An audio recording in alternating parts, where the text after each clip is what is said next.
Okay, we can do hard things. And that means this last hour, we will get there. We will not go past 3:50. I think that's the time, right? Let me check. Yeah, we will not go past 3:50. I can promise that on a Friday. But we are very excited that these panelists were willing to stay on or come up and help present this last segment of our presentation today. And let me go ahead and introduce them briefly and then have them introduce themselves by passing around the microphone.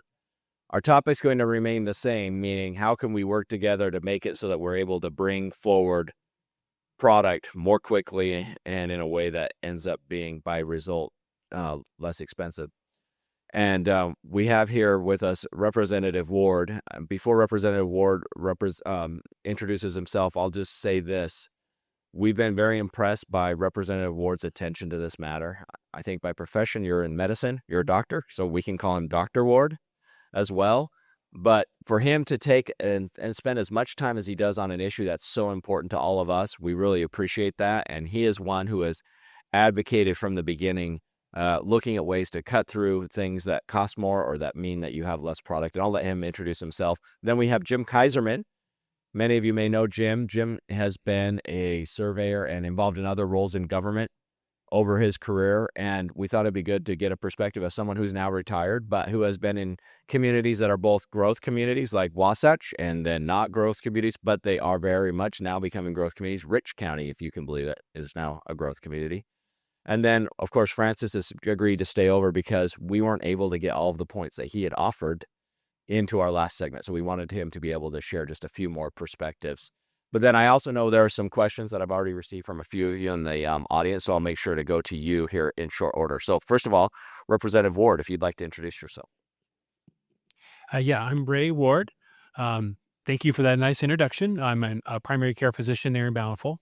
So I like to say that my day job is that I interview 25 constituents every day. Just hear what's important to them.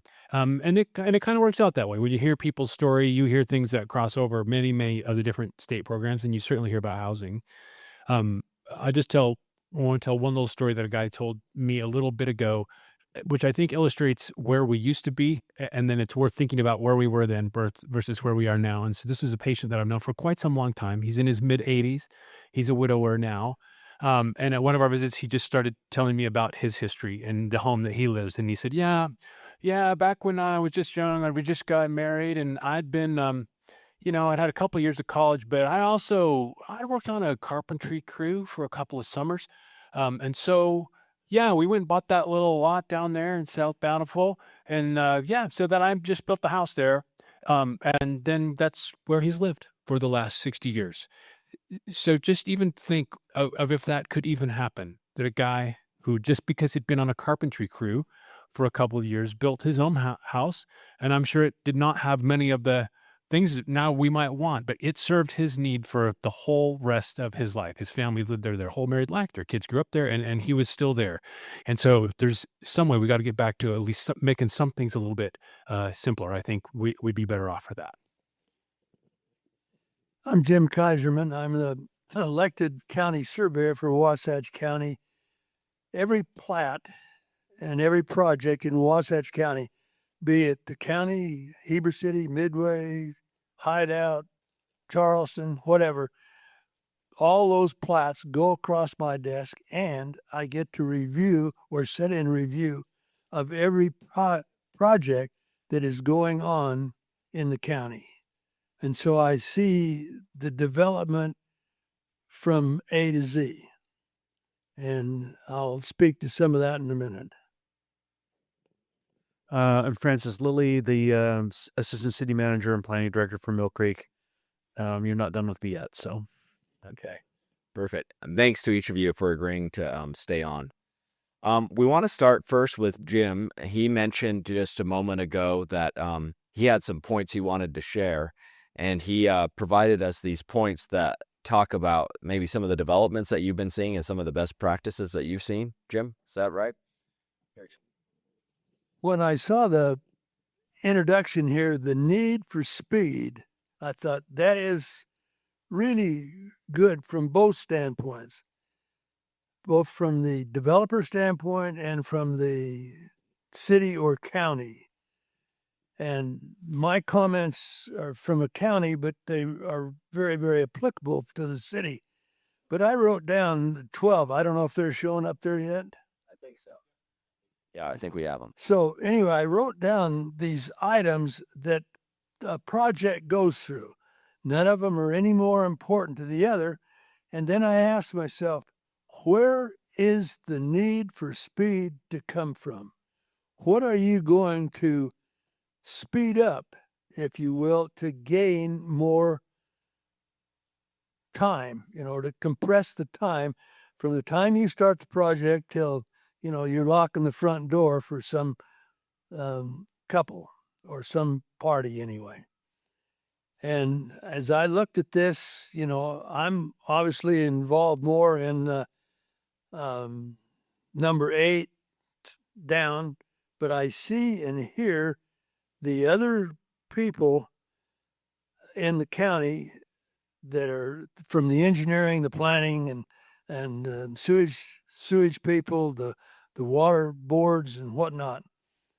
And every one of these items here involves a presentation. And I think that I don't know how many developers we still have here, but I think the consultants in the state are not doing the developers a favor, because the submittals are severely lacking. Now, Francis might disagree with me that the submittals that he gets, he may be meaner than I am. But nevertheless, I think they are terribly lacking. And it's almost like they're so busy that they do 2 or 3 things, put it on a sheet and submit it, and hope that the county or the city will fill in all the blanks and send back the red lines of everything they need to do to have a good project. And that is not our position. That's not what we should have to do. We should be looking at things that go against the code. Most cities, counties have a code book. Our development code in Wasatch County is titled 16. Could be titled 15 or 10 or something in another county or city. But what you need to do to a development in Wasatch is involved in that set of that ordinance. And so many people don't follow it. They put together packages, again, that are totally incomplete. And that just makes for 1, 2, 3, 4, 5, 6 different cycles. And every one of those cycles costs you time. And we, as a municipal entity, we get blamed for a lot of the great filing. But I had a project that I looked up just before I came, and it came in December of 22, and that review came in again the next year in December of 23, and then it came in 2 years later, and just last month, they finally finished everything. They dragged their feet for 3 years, but we get the blame for the lack of speed. That's not our problem. Our problem is to review against the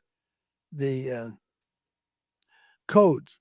The other thing I see happening is people putting in their drawings and in their submittal over and above what's allowed in the code, thinking it'll slide by or thinking they're going to get approval by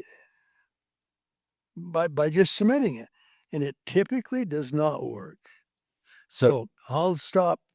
No, that's fantastic, Jim. I think you brought up an issue we do need to talk about, which is that, what do we do to make it so it's less likely that you have people who are doing just a very meager job at putting together a submission and hoping that the city or the county will come and fill in all the gaps. I want to turn to Francis to have him give a little bit of a perspective about some of the things that he's seen as being helpful relative to Yeah. trying to address issues like that and hopefully avoid the situation where people can claim ignorance or not know how to prepare plans. Yeah, so Jim, I sympathize. I've gotten a lot of malarkey in planning in site plans and reviews as well. I think so the way that Mill Creek has dealt with this and um we've had a lot of experience with this because we inherited a code that was very old from Salt Lake County. And it was old in part because it was really difficult for Salt Lake County to actually go through the process of doing an ordinance change, right? The county commission had so much bandwidth issues that it was just almost impossible to do. Plus there were 27 community councils. Ugh. But when we became a city, we were able to really like relook at all the ways in which the code was ambiguous, right? And go after each of them. So we created a checklist, right? There is this concept in state law now that, particularly for single family dwellings, right? And townhomes that, once you get a complete application, right, it starts a review process and you only have so much time to get that review done. And we learned that the way to kind of work with that reality was to first write a really detailed checklist. Second, adopt the checklist so that it's enforceable. And third, expect everybody to, appropriately fill out that or appropriately respond to that checklist in order to be deemed a complete application. If they do those three things, then the reality is our review should be pretty simple, right? If they give us all the information that we need up front.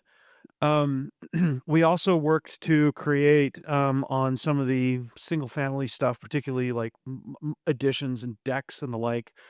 We created very simplified lay level user guides, right? For someone to say, here's a model site plan, right? Here's what we need for a deck. Here are some pretty pictures for you to use.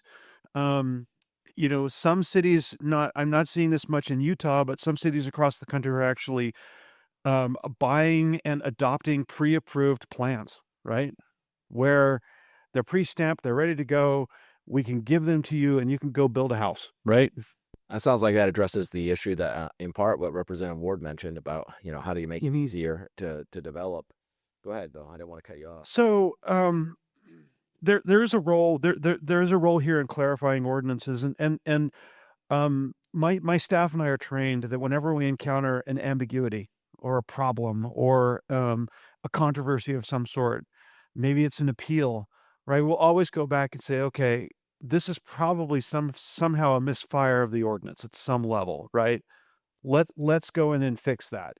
I'll just give you a quick example. And it involves Ivory Homes. So, yep. We had to wait till you're down. Yeah. It involves the audience. It involves Ivory Homes. There was a subdivision that they were planning in Mill Creek, and we had a lovely bit of law that said, the height of your building is based on original grade, and original grade is before any sort of human caused or man-made alteration. And then there was this deliciously ambiguous phrase that said, in situations where the original grade isn't readily apparent, the planning director can make a determination based on the best information available. What in the actual? Do you remember that? That's you. Yeah, that's me. And I had no guidance, right? We had no guidance.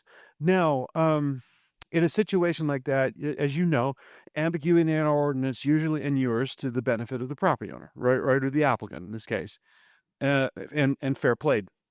But it was that whole lack of process that resulted in a meeting, right? We had a meeting with a whole bunch of really expensive meeting with a whole bunch of Ivory people and a whole bunch of our people, and just kind of trying to figure this out. We didn't want to stand in the way, but I had to honor the code. Well, we figured out a way to do it, but what I took from that is a mandate, right, on my part to change that code so that it would be easier for the next person to come along. And so now we've got a real clear process where if the original grade isn't apparent, this is how you can kind of show this is what the grade should be. It's transparent, it's understandable, and it's fast, right? And to make things fast, right, you need to make things clear. Because the way to get a review done quickly is to first off make sure the application is complete. Secondly, um, and if that application is complete and it complies with code, it shouldn't take you more than a day, right? Right. Even Jim would agree, right? If it's complete and it has all of those details, then yes, you're not having to spend the time reviewing it and then reviewing it the next year and then reviewing it the next year. That's right. Quality control of deliverables is paramount. If you don't have quality controls. The other thing that I get a little upset about is when people assume things that are in their submittal that are not. Case in point, a commercial project on Main Street in Heber City came through, and it fronts Highway 40, and you say, well, that's no big deal. Well, UDOT is very cautious and careful who they let onto Highway 40, and these people said, well, we've got an application in to make an access. Well, you don't have it, but you want me to sign the plat. And they said, well, we have a cross easement that goes back to the east in this course. I says, yeah, but it just goes back into a muddy field. Your plans are incomplete, but yet you want me to hurry up and sign the plat. I won't do it. Well, that's a good example, Jim. One thing though that I thought was interesting about both not only your comment but also Francis's is that Francis was talking about how you need to be looking for ways to make your codes reflect, language that can be applied clearly. So don't put people into a place where you have to call meetings to get to the answer. So, one thing I think we need to recognize is when we get the codes, even if they were given to us by the county, that's not the same as something from Mount Sinai. In other words, it can be changed. They're not written on stone. And so one of the practices is to look for ways to streamline, obviously we have to now respond to changes that come from the legislature, but we have to recognize that our codes are dynamic. So we need to make sure that, particularly when you get to the point of how you administer the codes, those need to be continually looked at in ways to make them better. But I'm standing over here because I wanted to give Representative Ward a time to speak a little bit about what he's seen and what's been motivating him to push some of these legislative efforts that he's been pushing to speed up development and to make it so that people are able to make it through the process more efficiently. Thanks. Well, if you ask me, I think our codes need to be a little bit more dynamic to respond to our changing needs. I think that what you said, Francis, where you said we inherited a code that was very old and it was very complicated to review and difficult to change the code. That's true. I look at the amount of time that my city council has to put in and the careful review that they do before they change one little bit of the code that's in there. And in my mind, the situation we are in calls for broader action in some ways. In particular, I feel like smaller projects, smaller homes, smaller lots, more of the state is going to need infill. We're going to run out of wide open spaces after a while, at least on the Wasatch front, and then focus more on infill. There needs to be, in my mind, at least some pathway to build the smaller things instead of having where most, I live in Bountiful, so it's an old town, it was settled soon after the pioneers arrived there in Salt Lake. But for most of the town, if you go in and say, well, look, this is a third of an acre lot, and I would just like to split it into 2/6 of an acre lots. For most of the town, the answer would be, well, the answer is no. And I'm really not even sure why you're here because the answer is always no. And you can't do that here. So go talk to someone else. And really the city office can't tell you yes. And the planning commission can't tell you yes. And even the city council cannot tell you yes unless they change the whole zone to allow for that thing. So to me, for smaller lots or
homes.